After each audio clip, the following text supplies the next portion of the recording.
What's up, guys? Welcome back to another episode of Behind the Facade.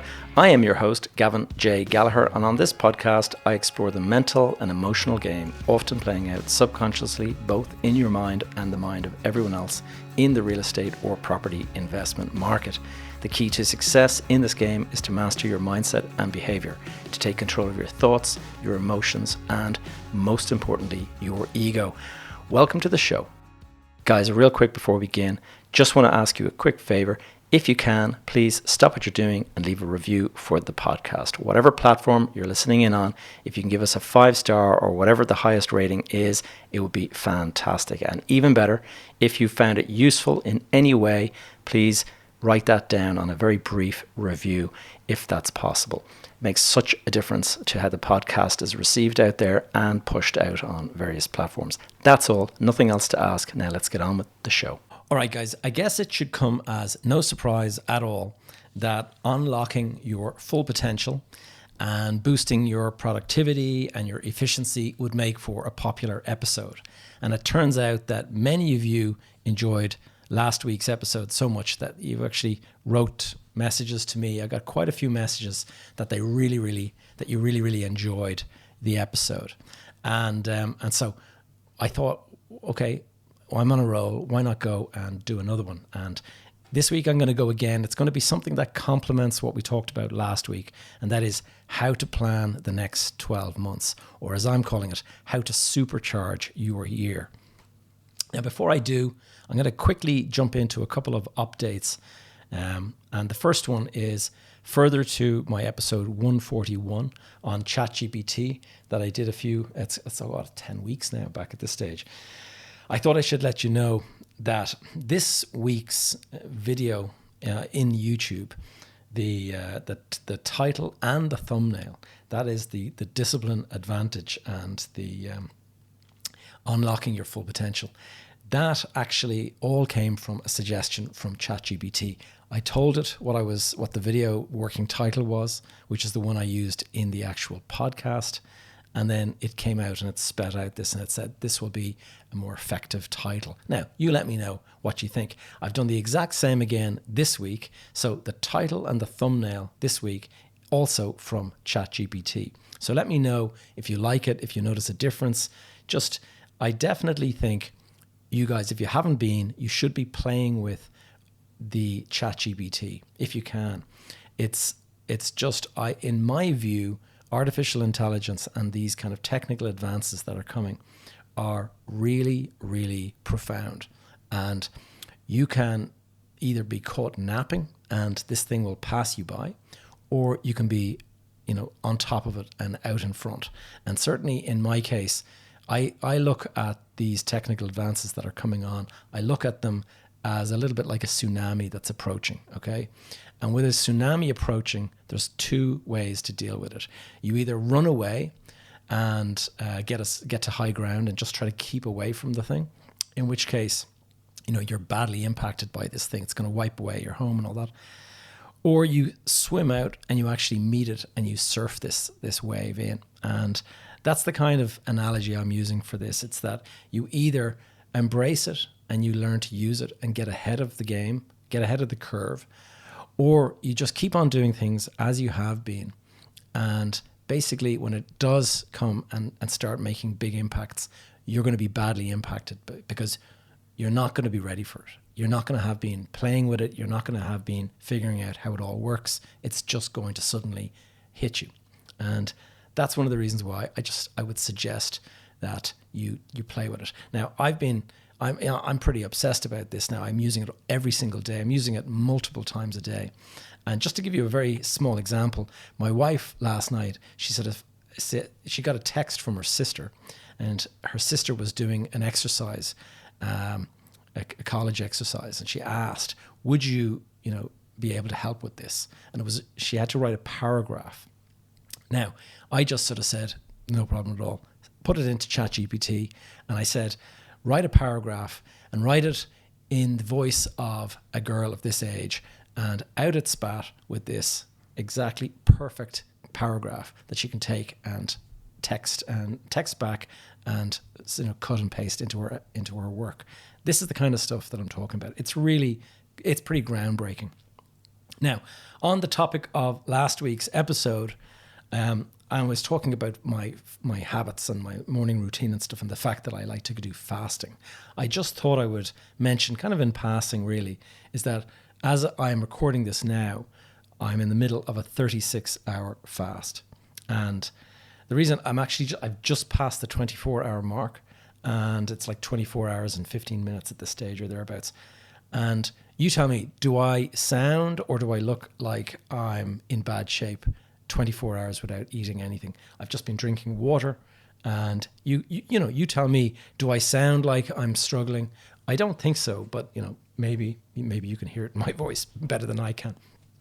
All right, let's get into the main event, how to supercharge your year, and we're going to be diving into some of my peak productivity tips. So how do I begin planning my year? As I mentioned last week, I have quite a few morning rituals that I like to kind of do on a daily basis. And one of them is to scan what I refer to as my values and identity. And this is something that I've recorded on the Notes app in my phone so that I can take it out and I can remind myself anytime what it is that I stand for. Who do I want to be? How do I want to show up? And that is my values, okay? My values are this reminder to kind of keep fresh in my mind how I want to show up on a daily basis. Now, the reason that this has popped into my mind and I wanted to talk about it first was because today I had what I refer to as a values-based morning.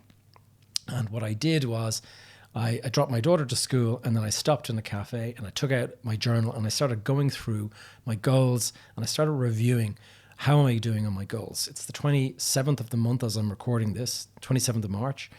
And so we're almost at the end of the month. And I want to reflect on how have I done this month?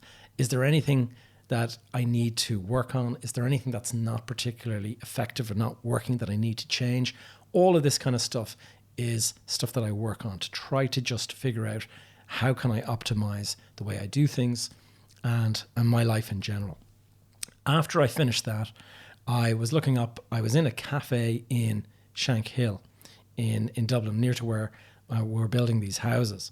And I was looking up and I could see the lead mines. Now, the lead mines, if you're not familiar with Dublin, is it's a chimney that dates back to like the 1850s or something like that. And this chimney is where they used to produce lead shot the pellets that go into shotgun cartridges. And so it's an old chimney that sits on the hillside. And I thought, you know what?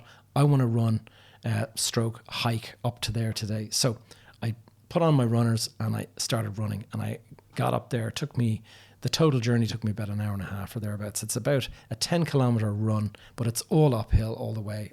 And then you've got kind of rocky ground and stuff to try to get over. So it took a bit longer than I normally would for a 10K. But then came back, went to my gym, had a steam for 15 minutes, and then got into an ice cold shower. And I have to say, I feel absolutely fantastic having done that. So that is my values-based morning. And I want, if you guys are interested in creating like your core values, what I suggest you do is start thinking about what it is. How do you want to show up, or what do you need to remind yourself of about what, like in my case, for example, just to kind of cut through it, I have 3 to 5 words that I like to have on my phone that'll instantly remind me of what it is that I'm trying to do or how I want to show up. So in my case, for example, clarity, focus, and discipline, CFD. I instantly can recite my values as CFD, clarity, focus, discipline. Now I have a few more that I can list off, but the ones that are absolutely front of mind are clarity, focus, and discipline. And by clarity, I mean I'm totally clear on where I'm going and why. And I'm going to get into this in a little bit more detail in today's episode. By focus, I mean that I have laser focus on the goals as per the clarity that I just mentioned. And if you don't have that kind of focus, you're going to drift from one distraction to the next. And that, well, maybe you're better at this than I am, but I find that I get terribly distracted unless I'm super focused and and I'm really concentrating on how the goals that I have and what I'm trying to achieve. And one of the things that I suggest is that you'll have your top priorities for, say, this month. And you know that that's what you're striving for to complete by the end of the month. You should, at the beginning of the month, when you set your priorities, we'll say you set, 3 priorities. You should be able, without any hesitation at all, you should be able to list off those priorities at the absolute drop of a hat, blink of an eye. And the reason that you want to be able to do that is that reminds you of what it is that your objectives are for the end of the month. Now, by discipline, I mean, certainly in my case, I like to do things that are difficult and that are tough. I like to think of myself as a badass. And so doing stuff that other people would consider to be too difficult or too unpleasant, that's the kind of stuff that I like to kind of go for. So, for example, the 10-kilometer run up the hill to the lead mines today. Now, for some people, that's a lovely walk. And so don't get me wrong. I'm just saying that there are certain things that, in bad weather, that would be unpleasant for most people. I'll run out and I'll do that in bad weather because I want to push myself through. That's discipline. Cold shower in the morning, that's discipline. The 36-hour fast, there's a bit of discipline in that. And all of this discipline is just something that it means something to me. It doesn't necessarily mean anything to you. So choose your values. Like, what do you consider to be most important to you and how you want to show up? Now, discipline for some people could simply be the ability to put away their telephone so that they're not scrolling through TikTok or whatever. Other people, it might be their ability just to say no to the sweets and the processed food and stuff like that. You set your values, get them very clear in your head. The next step in the plan for the year is, and I always start kind of with the big picture stuff first and then narrow it down as I go. It's your vision for the future. And I'm not talking about your vision for the next 12 months. I'm talking about your vision way into the distance. Like in my case, I like to think out 25 years, we'll say. And there's 2 reasons for this. Number 1 is to get that clarity that we're talking about. But number 2, visualization is really key. And a lot of athletes and high performance people, they'll use visualization to help achieve their goals. Now, let's go back to the first one, clarity, okay? So you knowing what it is, like people will say, if you sort of say, what do you want to achieve in your life? I want to be successful, okay? The word successful. What does success mean to you? I can tell you it'll mean probably an awful lot different to what I deem success to be. Everyone has a different portrayal of what successful looks like, okay? To some people, it's $1 million in the bank. To other people, it's having we'll say a best-selling novel. To other people, it's, making it big on YouTube. To other people, it's, getting first place in your medical exam. Whatever it might be, choose what you feel is successful and then aim for that. And be very, very clear on what success means for you. Because if you're not clear, a lot of people make this mistake of, I want to be rich. I want to have $1 million in the bank, okay? And they'll strive for that and strive for that and strive for that. And then you hit this point, oh, wow, I've just made $1 million. It's sitting in the bank. Now what? That is, when you run out of momentum and you run out of motivation because you've achieved the big goal that you were driving towards. And if you look around then and look in the mirror and suddenly find, whoa, I'm really overweight. I've kind of, let myself go. Well, you achieved what you set your mind on. You set your mind on making $1 million. You didn't set your mind on all the other stuff. And so that's what it's about. Now, as I mentioned, everyone's different. In my case, freedom of money, freedom of time, freedom of purpose. That is what I kind of deem successful. And, there will be people out there who think 80 hours a week working in a high pressure job so they can get paid really, really well is worth it. Personally, I don't, but, each to their own. Making, some people it's lifestyle, other people it's travel, other people it's work, whatever it might be, just get clear on it. And then look at yourself 25 years from now and try to visualize what your life looks like. And by that, I mean, where do you see yourself in 25 years? What are you going to be doing in 25 years? How do you look in 25 years? Where will you be living? What will your home look like? What will you be driving if that's important to you? I get it. Some people don't care about their car. Some people will be happy to kind of, share a car or whatever it is. Make it personal to you. Who are you going to be with? Like, do you have a family? Is that part of your plan, to have a big family, small family, to get married, not to get married? Like, whatever it is, figure it out and put that in there, in that vision. What will you be? Okay. Some people, entrepreneur, other people, a doctor, other people, solicitor, whatever it might be. What will you be? What will you have? Okay. Now, I'm not going to get into, ownership of certain things, like meaning, having a huge mansion, we'll say. I mean, that was important to me when I was a younger guy.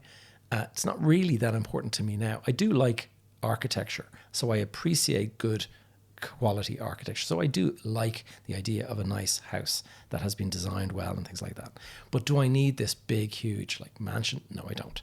In terms of the car that I drive, I do like my cars. So to me, I have an idea of the type of car that I would like and the brand and things like that. But each to their own. What will your life look like? And probably the most important thing is, what will you be known for?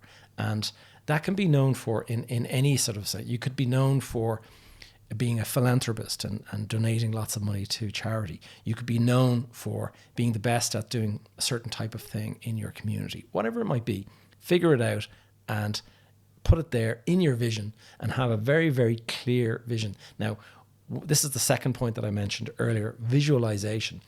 The more real it is in your mind, then the more likelihood you are of achieving it.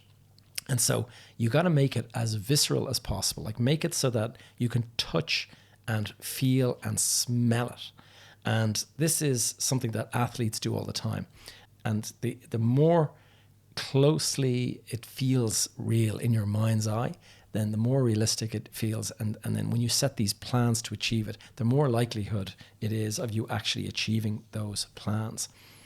These long-term visions, the reason that I think they're so important is because ultimately I think it allows you to start breaking down a strategy to achieve your ultimate long-term goal.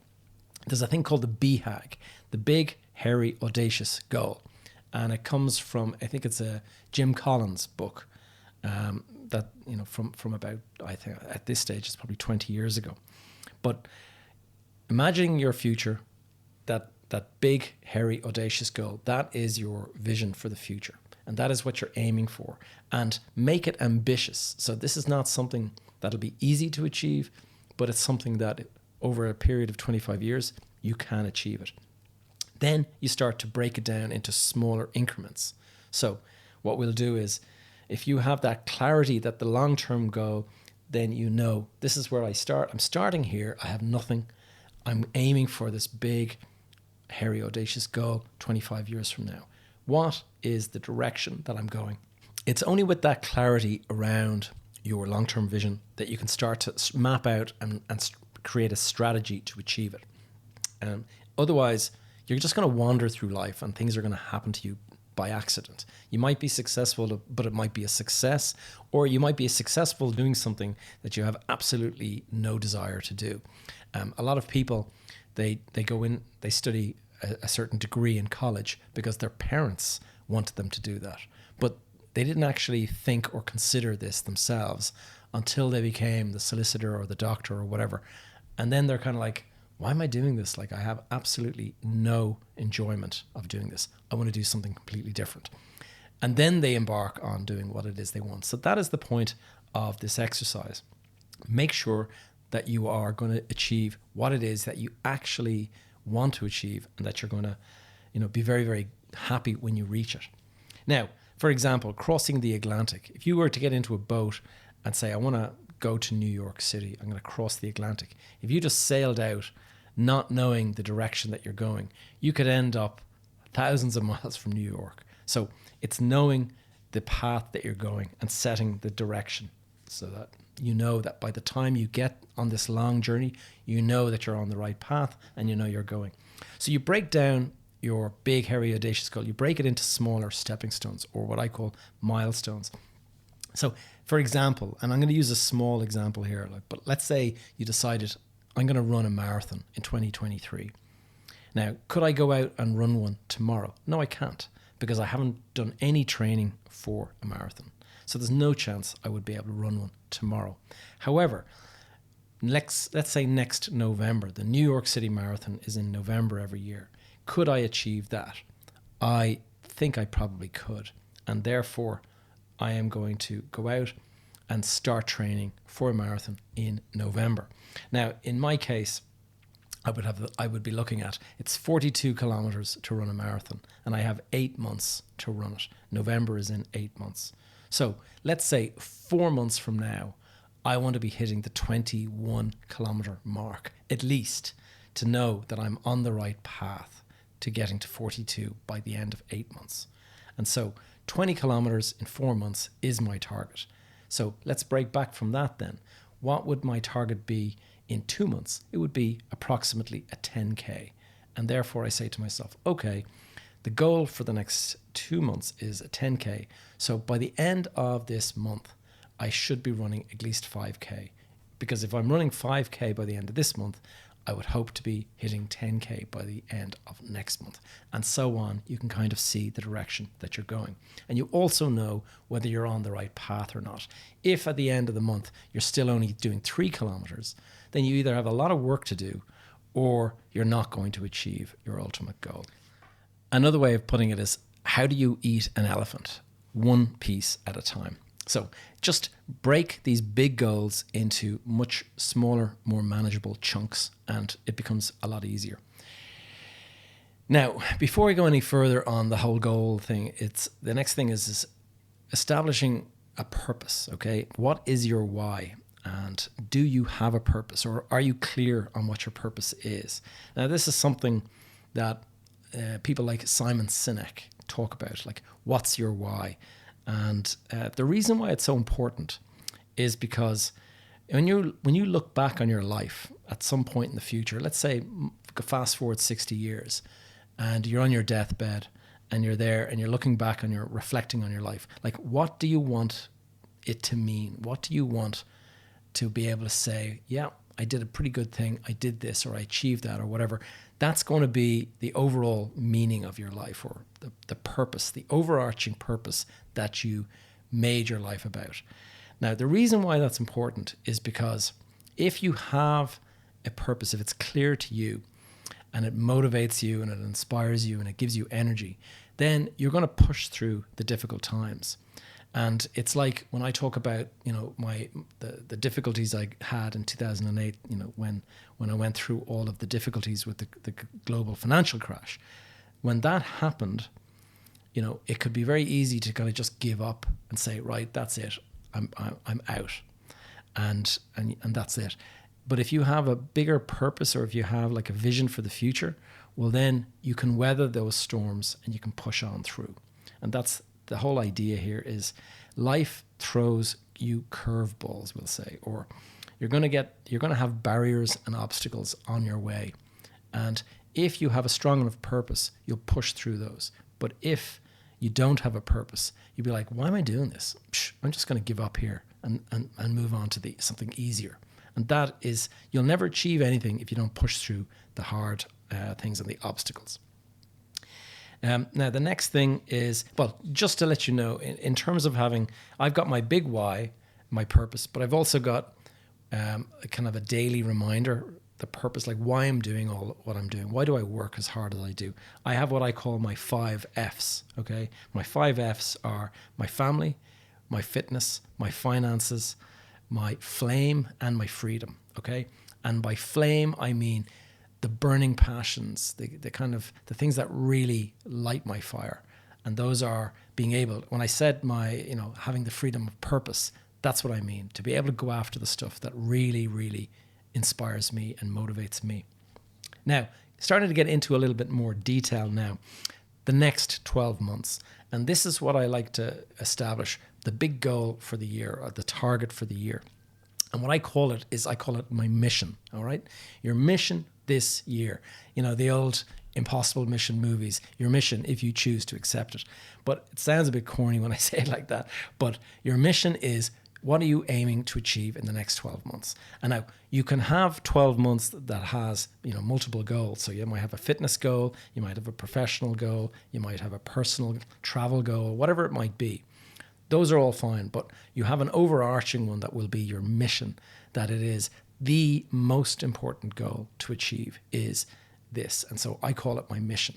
And that might be to achieve a certain level of, financial standard, or to achieve something in work, or whatever it is. It's up to you. But the reason that it's important to have one is because that one mission, you're driving towards that. The other stuff is important, but you have to have kind of the big picture that you're kind of aiming for. And a lot of the time, your mission is one of those incremental steps along the path to your big, hairy, audacious goal. And also incorporate, say, your purpose into that as well. Now, you can have lots of goals, but the big one is important. So you have your mission, you have your goals, and then you start to break it down. So your mission is your 12-month, your big 12-month target. What you do then is break it down into your 3-month goals. And so your quarterly objectives, as I call it. And so in the next 3 months, what am I going to achieve? So for back in December, I would have set January, February, March. And so one of the reasons why I was reviewing my objectives this morning is because we're coming to the end of the month. So 27th of March, almost the end of the first quarter. And therefore, I have to now start thinking, okay, I'm going to be setting the next quarter's objectives. And so how am I doing? How have I done on the first quarter? Is there anything I need to change? Do I need to address anything? Is there something that's not working? All of this is important, but it's part and parcel of knowing that you're establishing goals that are worthy of establishing in the first place. Now, then you get into the more manageable goals, so down into monthly targets. And so you've got your 3-month goals. Now, what are you going to achieve each month of those 3 months in order to kind of reach that? And by the end of this month, I'm going to have achieved the following 5 things or 3 things, whatever it might be. This then gets broken down into the weekly outcomes, as I call it. And so the idea is you start the week, and don't get me wrong, these weeks, they're kind of crazy, and stuff just hits me from all sides so quickly. And so it can be very easy for you to reach Friday and you kind of go, Jesus, it's Friday already. I can't believe it. And when you look and have a look at, what you've achieved this week, email got in the way. You spent the whole time, responding to firefighting and emergencies and crises and stuff like that. And you look at your objectives for the month and your targets for the month, your objectives for the 3 quarters or for the quarter, and your week's outcomes, and you achieved none of it. Like, basically it means that you're standing still. So to use that marathon analogy, you did no training this week because you're not getting any closer to that big goal. So try to have a couple of outcomes, and what you're trying to do is every morning when you get up, as I mentioned last week, you have the one priority of the day, and that one priority should be the thing that is getting you closer to your outcome of the week. You go and create your daily plan. That is going to be your one priority. And I mentioned something last week, and this is the frog, okay? When you're thinking about what it is you're going to do, when you're planning your week out or when you're planning your day, have a look back at your diary, have a look at your to-do list, and try to identify the frog. And as I mentioned, the frog is this unpleasant, uncomfortable thing or task that you need to do. And it's something that you've been avoiding. It's something you've been procrastinating on. It's something that it's a big, nasty kind of task that needs to be done. But because it's so unpleasant, you've been putting it on the long finger. You've been pushing it out further and further. That's something that weighs down on your shoulders and gets into the back of your mind, and you're like, oh God, I have to do that thing. There's nothing better than getting it done and behind you first thing in the morning, because then the rest of the day is going to be easy. And that is something. Think of the frog as, as an acronym. F for fear. Your fear of the task itself, okay? It's that unpleasantness. You just know that it's not going to be nice to have to do this thing. Regret, okay, is the next. So F and or for regret. You're you're regretting the fact that you haven't achieved this yet, or you haven't ticked it off your box. You're regretting the fact that it's still there on your list. Overwhelm is the O. Overwhelm, we all feel overwhelmed from time to time. That is when you have too much on your plate, you're trying to do too many things, and so we get overwhelmed. And a lot of the time, when you are overwhelmed, the frog is the thing that gets pushed to the side. And then finally, G, guilt. You have guilt because you don't like not achieving these things. And so that is why you'll feel bad or guilty that this task is still sitting there on your objectives. Now, it's important to mention that all of this stuff I've been talking about, it does not get done in 1 hour, okay? This is a body of work that's going to take some time. If you've never done any of this before, you're talking about, a couple of days of work. And most people don't have that kind of time to put into something. So you're going to have to spread the time out over a period. Unless, say, for example, you're on vacation in Tenerife, and then you can sit down, you can spend a lot of time on this kind of stuff. Now, I do this all the time. I'm working on this all the time. So for me, I can incrementally work on it on a day-to-day basis. But if you're doing this for the very first time, you really need to get into, you need to look back. If you're trying to figure out what you want to achieve at some point in the future, it's often good to look back at when you were much younger and what inspired you or what motivated you back then. And a lot of the time, that is a good hint towards what you really enjoy doing. A lot of the time people get into work and they start to forget about what it is that they actually enjoy doing. And so looking back to when your childhood or something like that, that can help figure out what is it that I really, really enjoyed doing, that I wasn't getting paid for it, but I really loved doing that. And that is often a good pointer towards what you could be, looking at in the future. And so you put time into it. The more time you put into this, the more clear you're going to get. The clearer you're going to get, the easier you're going to visualize this future. And hopefully you've found this to be useful. The more clear you are, the more focused you can be, the more disciplined you can be. And hopefully you're going to end up achieving your goal. Right, guys, I hope you enjoyed today's episode. Next week, I'm going to be going back to the property investment stuff. So I will see you then. Thank you for tuning in to another episode of Behind the Facade. If you have any questions or topics you'd like me to cover in future episodes, please connect with me via the Facebook group that is called Behind the Facade Community. Alternatively, you will find me on social media. My handle is Gavin J. Gallagher.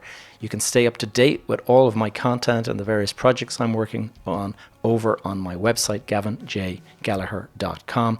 And while you're there, please do add your name to the Join My Tribe thing over on the right-hand side. This will ensure you're kept up to date via my weekly newsletter. All of these links are in the show notes below. That's all for now. I will see you guys in the next episode.